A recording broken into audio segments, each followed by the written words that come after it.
In our next lesson, we are proving the Pythagorean theorem using similarity.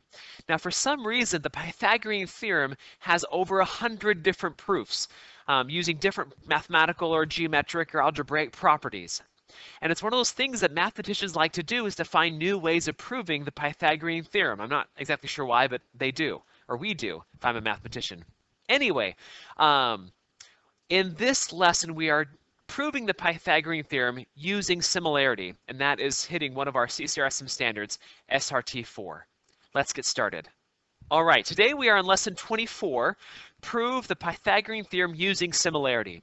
And I was absolutely shocked that in this lesson, in the printed student materials, nowhere in this lesson is there actually the proof of the Pythagorean theorem using similarity.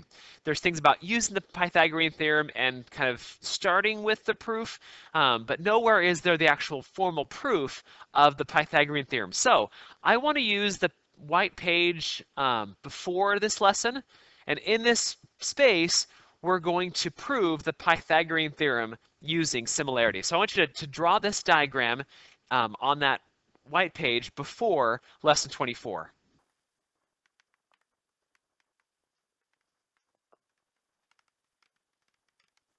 Okay, so we start off with triangle ABC, and just so you know, I've drawn it so that I've labeled it so that the angle and the opposite side are the same letter. That's commonly done, but not that that really matters to you, but that's how it's labeled. And given this right triangle, we are proving that a squared plus b squared equals c squared. And like I mentioned in the last video, we're going to use subtriangles that are all similar to each other to write some proportions, and that's how we're going to solve this. So next, I want you to draw this diagram, which compares the big triangle to the medium-sized triangle.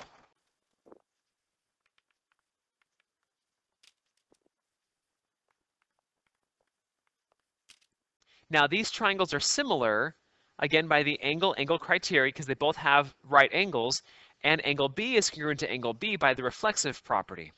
So triangle ABC is similar to triangle CBD by the angle-angle similarity criteria.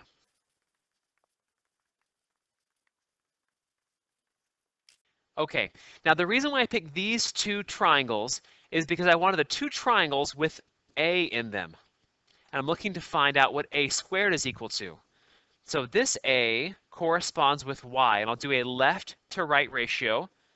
A to Y is equal to, now the other A is here, and this A corresponds with C, but I'm still doing a left to right ratio, so this is equal to C over A. Now when I cross multiply, I find that A squared is equal to CY. And I'm going to leave it right there and come back to that equation in a little bit. Next, I will look at two other similar triangles, which will be the big triangle to the smallest triangle. So draw this diagram also on your paper.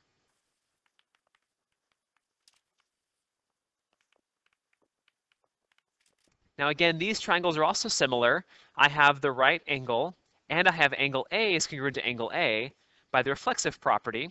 So triangle ABC is similar to triangle ACD by the angle-angle similarity criteria. And the reason why I picked these triangles is because I'm looking for what angle B squared is equal to. So I use both triangles that have angle B in them, segment B in them, and this B corresponds with X. I'll do a left to right ratio. B to X is equal to, now the other B is here, which corresponds with C. But I'm doing a left to right ratio equals left to right equals C over B. Now when I cross multiply, I find that B squared is equal to CX. Now from here in the proof, I'm going to use this equation and this equation to do some algebra. Now, I'm out of room on my board, so I want you to write this below what you have written here, but I'll erase some stuff so that I have some more space to finish the proof.